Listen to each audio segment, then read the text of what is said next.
Thanks for coming out today, this afternoon. I'm sure you're all very busy doing very important things here. So I really appreciate you coming to hear us. I also want to start by thanking everyone at MIT and at Harvard, especially Dr. Griffith, for astoundingly being the first interdisciplinary research center on gynepathology for someone like myself who has suffered from this ailment for decades. It's really music to my ears that finally, after years and years of not being listened to by many people in many states, in many countries, that two venerable institutions would finally recognize this topic as important enough not only to put their name and real estate and efforts behind, but also millions of dollars. So it's very moving for me to be here tonight, and I really thank you, Linda. I'm just really very, very moved that somebody finally has been hearing the silent cries and tears of many, many women across the world. In this country alone, we believe 10 million women and adolescent girls suffer from endometriosis. It's thought that 90 million worldwide suffer from the illness. And I consider myself a very forthright and outgoing person. I'm in front of the camera all the time, and I usually speak my mind, but it's still not my practice to discuss specifics of my personal medical history, as well as intimate and very personal details of a very personal part of not only my life, but specifically and very literally my body. But I felt that it was very important for me to do so. And I will just give you a very plain speak description of what happened to me personally, in the hopes that it may help any and many of you, even if you're not a woman, even if you don't have endometriosis. Perhaps you have a sister or a mother or a wife or a daughter who needs your support and needs your help. I first started suffering from endometriosis when I was a teenager, right about the time I got my period. And I suffered for days first of all, I had a period 25% of my life. My period lasted a week. And half of that week was bedridden. And I wasn't surprised by the bloating and the swelling and the headache and the cramps and the nausea and the back pain, because my mother prepared me for it, because she had it too. And she told me that it was just our lot in life, that some girls have it and some girls don't, and that is the price that we have to pay for being women. But I knew a lot of women who didn't have it. I had dorm mates who would kind of pop 2 Advil and skip off to hockey practice with nothing but an extra Tampax in their back pocket. I can remember school dances that I didn't go to, midterms that I failed, family occasions that I missed, a couple that I may have used the excuse to miss, frankly. And, all of these things, all of these days of my life, all of the normal rites of passage that I had to miss out on because of this illness. It's only now that I'm on the other side of my treatment and on the tail end of my, hopefully on the tail end of my experience with endometriosis, that I realized how much in pain I was, how much of every aspect of my life as a woman and as a human being was mangled and distorted by this illness. This is a condition which personally, I mean, I'm speaking about my story. Dr. Griffith and Dr. Sechkin can give you lots of facts. I know them as well. It's better coming from them. But I can tell you about my story. And every aspect of my life, not only my physical activity, my emotional well-being, my power to earn a living as a professional woman, whether it was, when I worked at the admissions office at Clark to make extra money for my college bills, whether it was as a model, whether it was when I hosted the TV show in Italy, or did that stupid movie, or this show, or whatever it was, everything that I scheduled in my life, I always had to look at the calendar and say, am I having my period that week? I had assistants who would block out with a red line 1 week a month because they knew that they weren't to schedule really important things that couldn't be moved during that week. It was just, that's how it was, And I went to a lot of doctors, and I was also given a lot of pain medication, Vicodin, Anaprox, Naproxen, Demerol, all kinds of things. I was told I was somebody who abused medicine. I was told that, maybe I was a little sensitive, or perhaps I was really delicate, or that maybe I was exaggerating my symptoms. And I sort of went through life like that. I sort of hid it. As a model, I lost countless jobs. And, I knew that I couldn't take jobs during those days. And if I could, I certainly couldn't take swimsuit or lingerie jobs because my measurements would become so distorted. It's normal to have swelling or bloating when you're having your period, but not to the extent that I had it. And, those are the jobs that pay the most. And when you have an avalanche of college loans to pay back, that's a really big consideration. But I had no choice. And then, years went by like that. And then what happened was, one day I was having dinner and I had really severe cramps and really severe back pain. And it wasn't even during my period. And even when I didn't have cramps during my period, mid-month during ovulation, I had ovulation pains.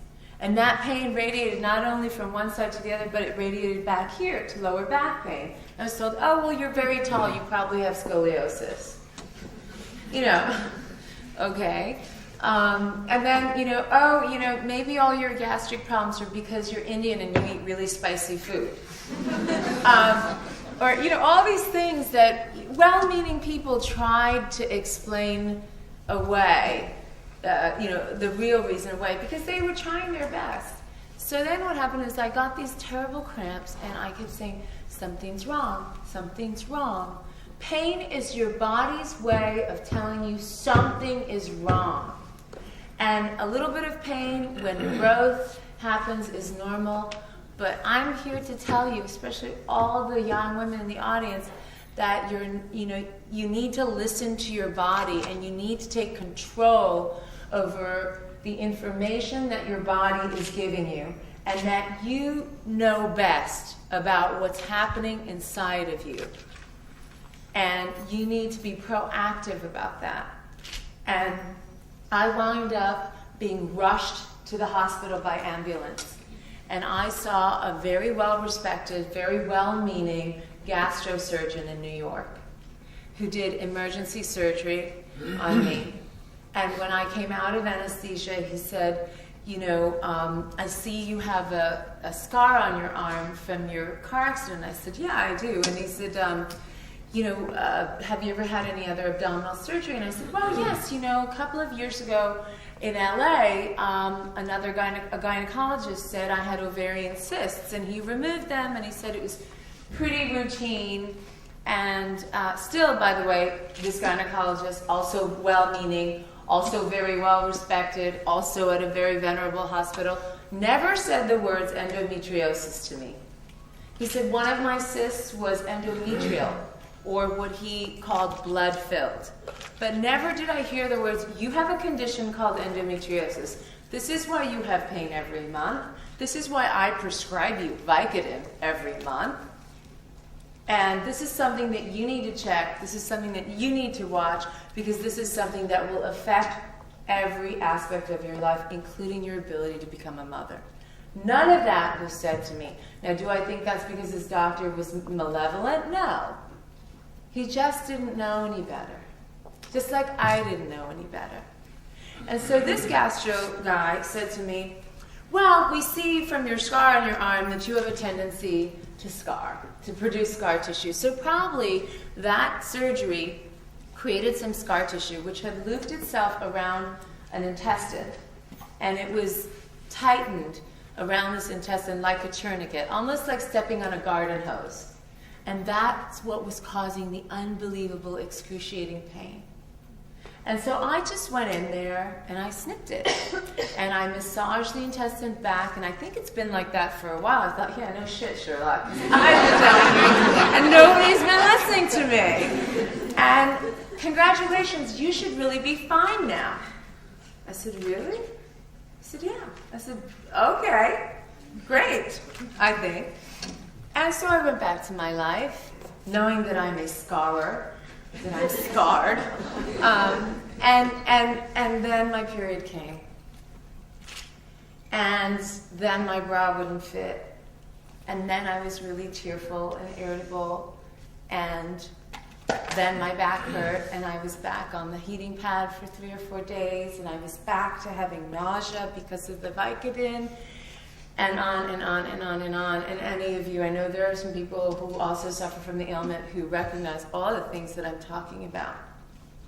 And I was told by people very close to me, who really loved me very much, I don't doubt that, that I was exaggerating, that I was using it as an excuse not to be participant in my relationships or in my social circles or whatever. And I kind of went back to the same old bullshit that I always had to deal with in silence. You know, there's always this thorn in your foot.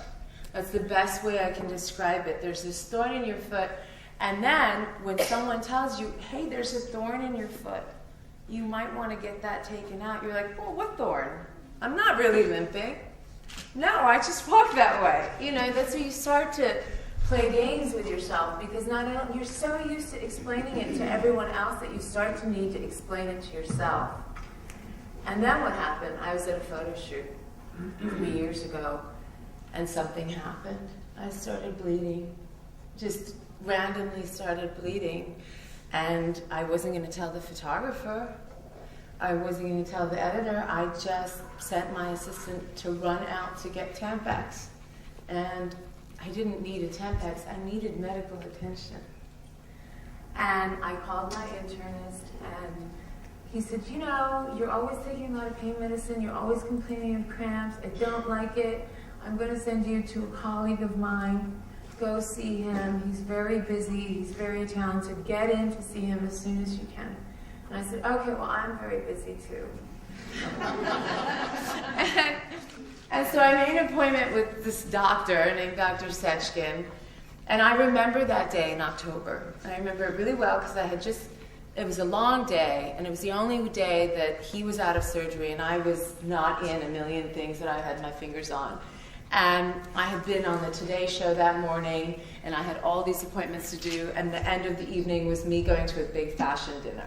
And I kind of went into his office, and I said, hi, okay, I'm going to get undressed, and then you can do this, and then I need to leave by 6:30 because I have a dinner. And he went, okay. And he asked me a long list of questions, which I answered to the best of my ability, being a forthright and outgoing person that I am. And then and he examined me, and his nurse was there taking notes or whatever.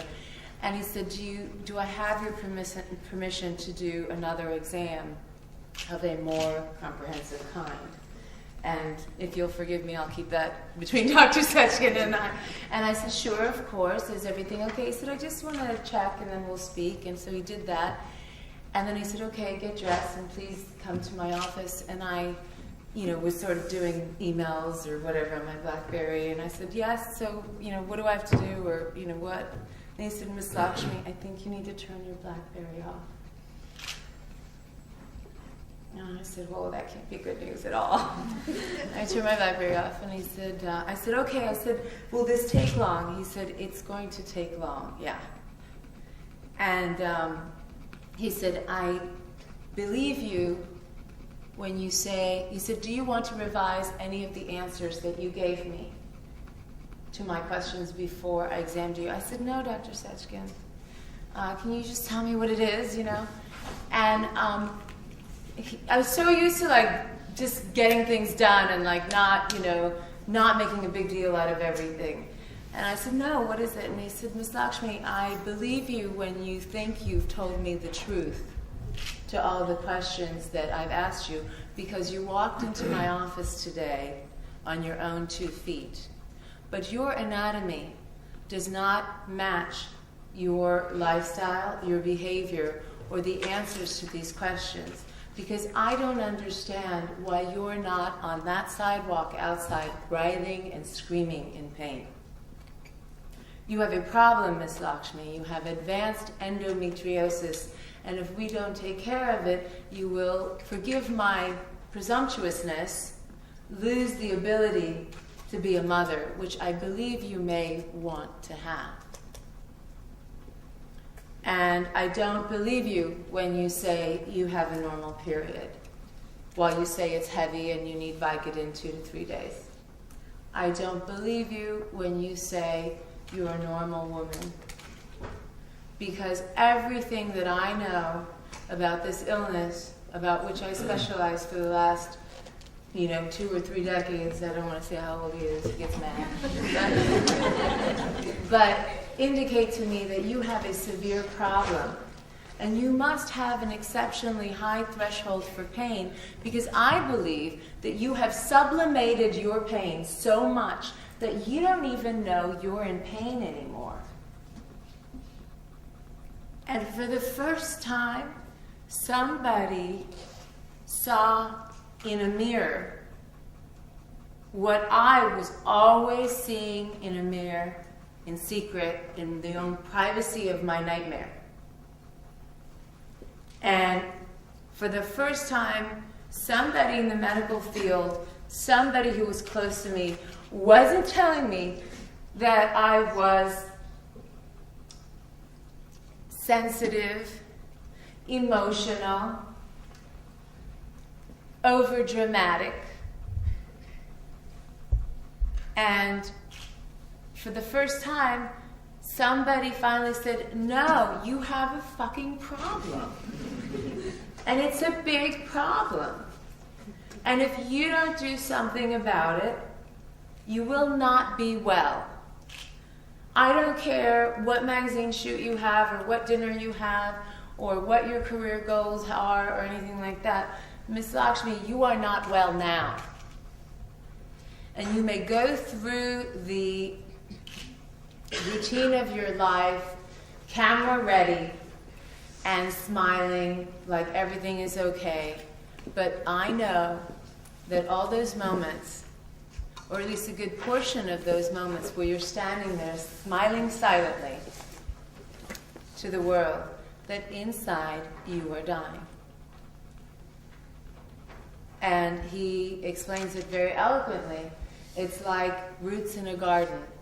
If you think of a woman's reproductive area like a garden, the womb like a garden where things grow, where we all came from, where we grew.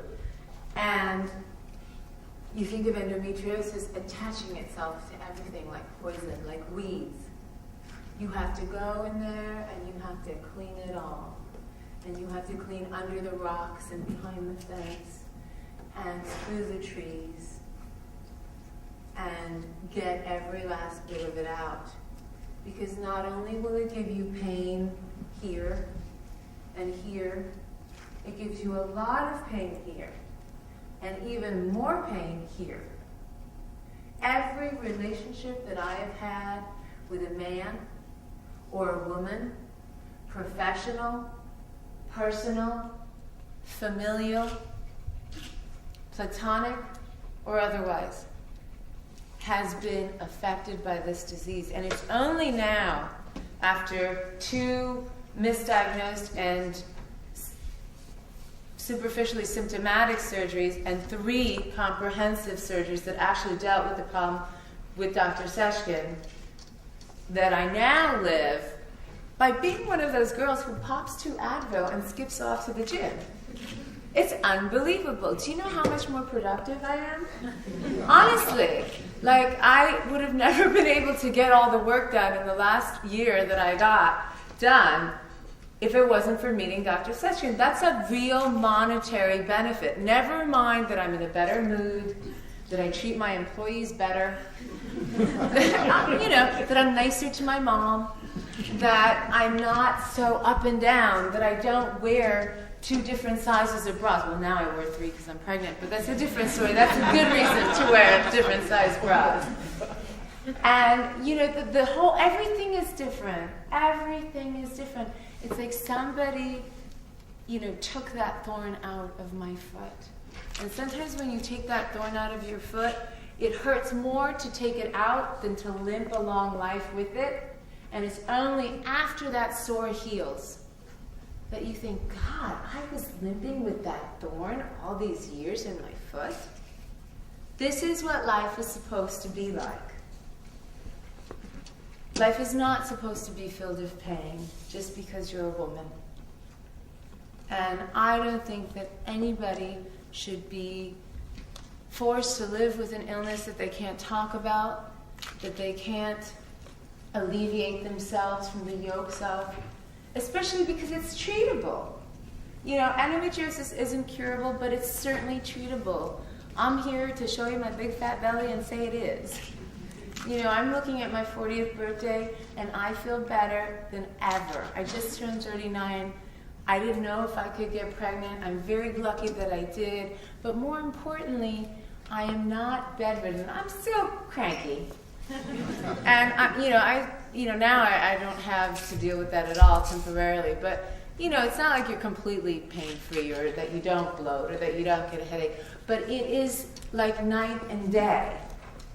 And it's not that I want to sit here and talk about my boobs or my cramps or whatever. But I just thought about all those girls in colleges like this, who didn't know that they could do something about it. And if me speaking out and helps even a handful of those girls, or a handful of the guys that are around those women, understand that there's a problem that they can get treatment for, then it's worth it. Because I don't want my child to go through this if it's a girl, or I don't want other girls to just sit there smiling silently like nothing's wrong. Because something's wrong, and the great news is that we can do something about it. Thank you very much.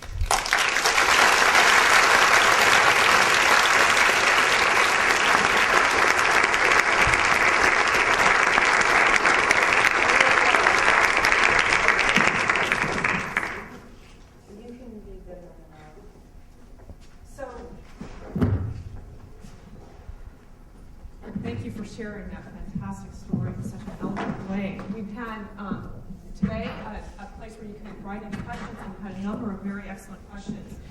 And so Padma's going to take them. I'm just going to read them. So one of the students I know, who's a young woman in our biological engineering program, Jessica Perez, asked, what do you think needs to be done on a national scale to change societal prejudices about women's diseases and increase its priority to be researched and cured? Well, I think shedding light to the amazing work that people like Dr. Seshkin and Dr. Griffith are spearheading is a great way to support them, to give them media platforms. I think that if you have a problem, opening your own mouth about that problem not only helps you, but helps those around you help you, and also shows other women that it's not a taboo and shouldn't be spoken about. That's why I spoke. I mean, the EFA has very specific goals in mind. One is to support and help and cheerlead research programs like Dr. Griffith's in any way we can, in any way she'll let us. And another way is for people like me to speak to young women of, you know, adolescent and post-adolescent, college and post-college ages, because if you find out you have endometriosis and you treat it early, you can prevent years, decades of strife. And it's an easier operation. You know, by the time I got to Dr. Sechkin, I'd been suffering for 23 years. And it's a lot to ask him to undo all that damage in one surgery or two surgeries. I mean, he's only human, you know? So early detection to me is great. And part of that is word of mouth and just awareness. I mean, I'd like to see a poster in every locker room about endometriosis, just like you see a poster about choking in every restaurant. I'd like to see on every Tampax box, you know, when you read about toxic shock, that you read about endometriosis. I would like to see every high school person, when they get sex education and learn about their body, whether they're male or female, learn about endometriosis just as a normal course of their education about how their body works. And other than that, I'd also like to see women who are in lower income areas get endometriosis detection and treatment as well, because a lot of times insurance companies don't cover this at all. And it makes it very hard for a doctor to get paid to do this kind of treatment. And that's wrong, because those lower income women are the ones who can afford least to miss work. Some of them have 2 and 3 jobs to support their families. And so we need to support those women in getting detected and getting treatment as well. And so, you know, one way to do that is through legislative policy and lobbying, but another way to do that is just to enlist medical professionals to donate their time to volunteer. I know that Dr. Sechkin does that in Brooklyn, other than his own practice.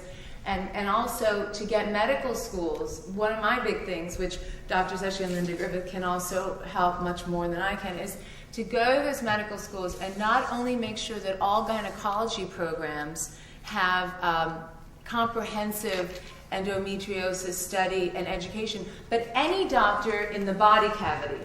You know, you gotta remember, like, I went to a gastro guy, a really great gastro guy, and it never occurred to him that that scar tissue may be endometriosis, and that was just the tip of the iceberg, which it was.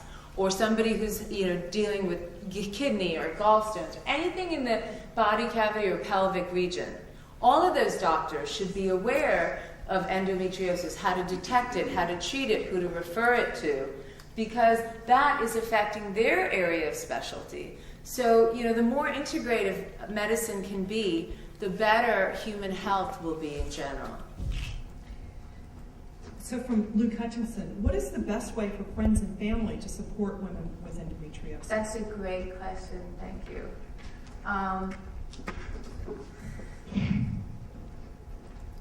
When I was in India one summer and I didn't have my electric heating pad, I had those rubber hot water bottles which you fill up. I remember getting my cramps like usual and being really sick, and I was filming a movie up in Rajasthan for the BBC, and you know, the housemaid or whatever of the hotel kept filling these bottles very sweetly, and she kept giving them to me. And the director kept knocking on the door, and he said, well, how long do you think this is going to last? You know, do you think that we could do a script reading at least? Or do you think, you know, and I said, I'm really sorry. If I had a sword scene, you know, I had a big fight scene in my sari, you know, looking very glamorous, something like that. And I said, you know, I hope to be better by tomorrow. I'm sorry, I really can't move. I mean, the pain was shooting down my leg. I was in tears. And the little maid, who everyone assumes can't speak English, you know, was sort of, you know, filling up the thing in the bathroom, and the director leaves, and she says to me in Hindi, like, they don't understand what they cannot touch. And it was a very eloquent thing for a chambermaid to say, and very true. And if your wife or your daughter or your sister tells you that she has pain like this, help her by going online and doing your own research. Don't rely on her to tell you exactly what she's feeling, because it is a very personal issue. And it's not easy to talk about, and it's especially not easy to talk about with your boyfriend, or your dad, or your brother. But if you start the conversation and say, I don't want to invade your privacy, I love you, and I want to help you, and I've read on the internet about this, and this is what I found, and we live in DC, or we live in New Orleans, and there's this guy who's kind of far away, but maybe I could take half a day off if we have the appointment, and I'll drive you. Or, is your period coming that week? Maybe we shouldn't plan that trip to Cancun. That shows incredible thoughtfulness. Because every time I have to say, no, honey, I can't. No, it's not that I don't want to, but I just can't. I feel like I'm rejecting you, and I'm also kind of exposing myself. And if the person you love comes to you and says that, then it's a family problem. There's a lot of loneliness associated with endometriosis, not only like as a layperson what I went through, but there's loneliness in what Dr. Sechkin has been doing in his operating room alone. He brings his own tools to the hospital. I mean, that's ridiculous. And there's a lot of loneliness in what Linda Griffith has been going through, not only as a researcher, but also as a patient and as a professional woman herself. And I think that extinguishing that loneliness is great, because it not only brings us together, but it puts us in the same boat, and it becomes a community problem, which is what something like a breast cancer has become. I don't have breast cancer, and I luckily, touch wood, don't know anybody in my family who does. But I hosted a breakfast for breast cancer research recently because I felt it was my job to do so as a healthy woman. Because if the woman next to me suffered from it, then I suffered from it too. And that's how we have to look at endometriosis. That leads into excellently to the next question. According to our website, our center website, the likelihood that a woman will experience a serious gynepathology, this would be endometriosis or uterine fibroids or other things, before the age of 50 is about 10-fold higher than the likelihood she will be diagnosed with breast cancer. So why then is breast cancer a cause that is so much more heavily supported by the media than endometriosis and other gynepathologies? I think because people in the 70s, like Betty Ford and other women, spoke up about it.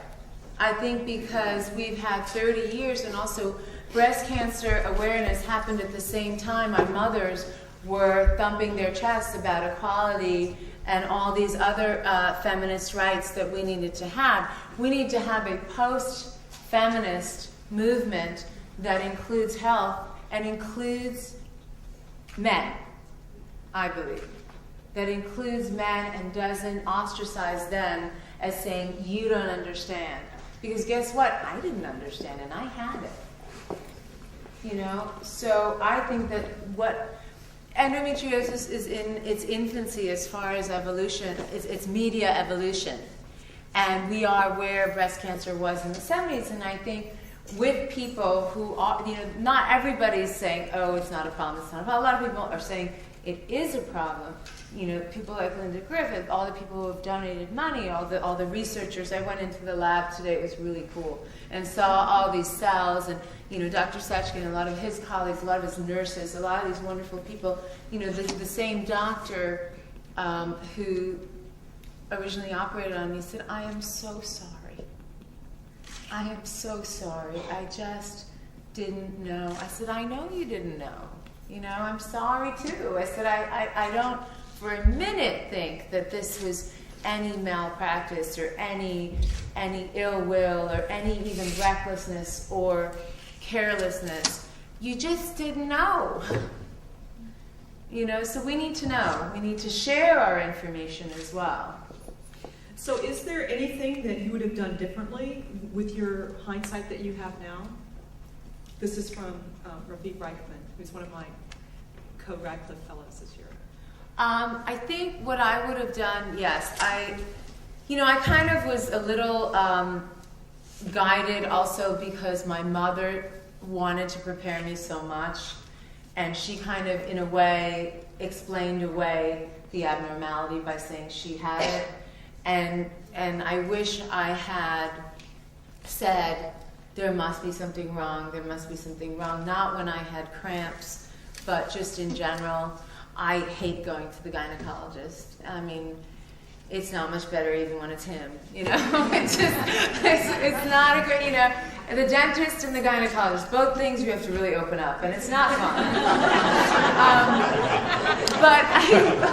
It's true, but I wish that I would have gone more regularly. I was put on the pill in my 20s. And I remember when I was in Italy, this is like not that long ago. This is like in the early 90s. I remember the gynecologist having a cigarette while he was examining me, which is like the most ridiculous thing now that I think about it. But, in order to, I know, it's true. But in order to control my cramps, he thought that he would put me on the pill, which is a very common thing. Lupron, to suppress the hormones, just terrible. You go into a mini menopause, which is always fun. And then, all these other things that people do. And I used to get pregnancy splotches, because of the hormone imbalance and stuff. But I wasn't pregnant. This is the first time I've been pregnant. And I used to be told, well, you're Indian, so you have hyperpigmentation. You have a lot of melanin in your skin. So that's why. And I would say, I know, but that's not right still, right? Or, oh, you just have cramps because your mom has cramps. So what I would have done differently is I would have just been more proactive. I would have grinded my teeth and still gone more often to gynecologists, to different gynecologists, to specialists. I would have done more research. I would have talked to more women. I never knew what endometriosis was until 3 years ago, which is a terrible shame, which is disgraceful, but I didn't. I didn't know. So, since your diagnosis, have you changed anything about your cooking and eating? I wish I could tell you that I need to eat less, but I don't. I eat just as much. No, I don't. I mean, there are a lot of people who say that diet and what you eat and how often you eat certain foods can help. I'm a big believer in the fact that your diet has a lot to do with your overall health in general. But I do exercise a lot more because I can. I have more energy. I don't have all these other things holding me back. It's like this invisible net that kind of pulls you, and you're running, like that cartoon, and you just have to run through this web. The web is gone. So finally, one last question for you, and then we'll close. From Ann DeWitt, who's a former student of MIT, actually one of Doug Rothenberger's students. What are some of the challenges you had in getting the foundation started? What do you see the challenges ahead and opportunities, and particularly maybe ways that you could work together with MIT and our center productively to help? Well, Dr. Sechkin had started this work before I got to him, and he had people who were helping him. So I want to recognize those people, which were very important in the early stages before I got on the scene. And one of the problems for me, I'll be very frank, in even joining Dr. Sechkin and his efforts, was that this was such a personal issue, And as somebody who's in the media, I really guard my privacy very deeply, and it's sort of a contradiction if you think of I'm sitting here talking to you about my period and my boobs, and then at the same time I'm saying, I really want my privacy, but I do think there's a way to navigate that. And for me personally, that has been a challenge. There's a lot of curiosity around my pregnancy as well. There's things like that. But I think you just have to always remember the greater goal. And I just had to bite the bullet. I just had to make a decision about what was more important, my own life or the lives of millions of women, and I chose the latter. And Dr. Sechkin has chosen the latter, and at great financial stress to him, and also stress on his time, he devotes himself to this cause, and I now hopefully can alleviate some of the pressure and bring my own set of resources, which are very different from Dr. Sechkin's, and we can consolidate that power and build on that. And I think our challenge will be, especially in this economy, to grab attention and focus for this disease that people don't want to talk about. And my challenge, from a marketing perspective, which is considerable, is to encourage other women in the media, be they models or actors or politicians or musicians, to talk about it. I mean, I'm friends with Whoopi Goldberg, and I've known her for a little bit for a long time, and I never knew she had endometriosis. And she said, "Yeah, girl, I've been stuffing it for a long time." And so just to get her to talk about it at our last Blossom Ball was a huge coup. And Whoopi Goldberg isn't scared of anybody, and doesn't care about what anyone thinks, and doesn't give a shit about putting her foot in her mouth. And even she was not immediately ready to talk about it, which, I understand. It's a personal issue and it's a personal decision. For me, I don't even know who has endometriosis. I am sure that if I picked up a copy of Us Weekly or Vogue, I'm sure that 10% of those women you would see have it. Maybe Nancy Pelosi has it. I hope she does. I hope she doesn't, but she does have that scared look in her eyes. And that may be wrong. And we can help her, and she can help us. So if anyone has any ties to Nancy Pelosi, please come see me afterwards.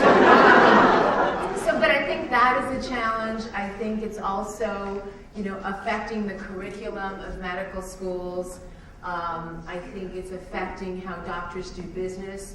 Most importantly, I think it's affecting how insurance companies allow doctors to do their business. Okay, we're coming to the end of our hour, and I want to close with just a couple of comments, and I hope, Padma, you'll indulge me by letting me tell one little MIT story that you can repeat out in your community, to try to get across a point you've so eloquently, gracefully, and with great wit conveyed. And it's a story about when I started at MIT, and at that time I had just been diagnosed with endometriosis, and I went around, the lab space I was promised didn't come around as soon as I thought it would, and I had graduate students. So I went around MIT looking for my own space, and I found some lab space, but it wasn't quite big enough. Next door to that space was a ladies' room, and it had stalls, but it had a huge room with couches in it. So I'm like, aha, if I annex this room with couches, I'll have enough space for my lab. So I went to the MIT administration, to the provost's office, all happy that I had solved my problem. So I tell the provost's office I want to do this. They said, no, you can't annex that space. Why not? Well, women need to lie down during certain times of the month. She's right, but this was the provost's office thinking that women need to lie down. And I said, because I also am very shy and retiring and never speak my mind, what? Women who need to lie down need to go to the doctor and find out what's wrong with them and feel better, because they have things they should be doing other than lying down.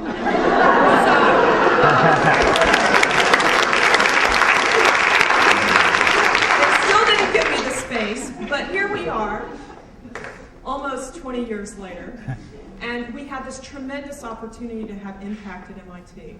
Okay, so this is the first center of its kind in a school of engineering. hopefully not the last. Hopefully not the last. We are talking to other engineering schools.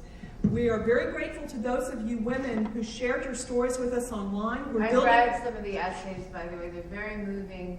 Unfortunately, all too familiar. But they were really, really great. So all of you who wrote in, thank you. They did not go unread. I was reading them this morning, actually. So I thank you, and we want to work together to build an archive of stories, because it's only by women communicating with other women and with their partners, their friends, their families. So we encourage you, and I hope you don't mind me speaking for you, tell 5 people what you heard here today.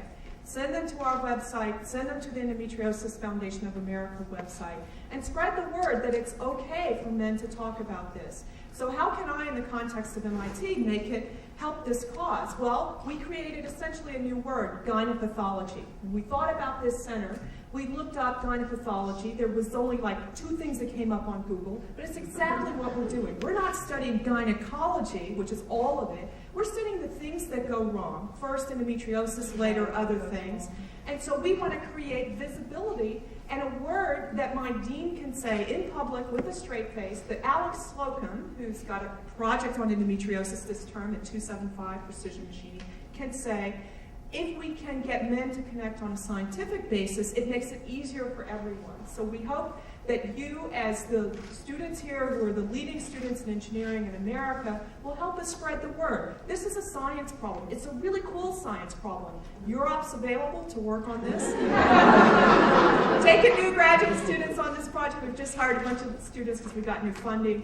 We are thrilled that you came here today. And in fact, the final thing I'll say is it was because Padma shared her story by starting the foundation with Dr. Sechkin, and in Newsweek I found her article. She said she wanted to go on a college tour. This is what really stimulated us to get our act together and start this center, because it seemed like here's a chance to really do something. So I really, really want to thank you, Padma, for being so great, because it made me go public with my own story and actually made us create the center and say this is something we can do. And we can do it by working together. It takes everybody, and we're fortunate that we have some resources, but we encourage all of you to step in and help us. Thank you for coming today.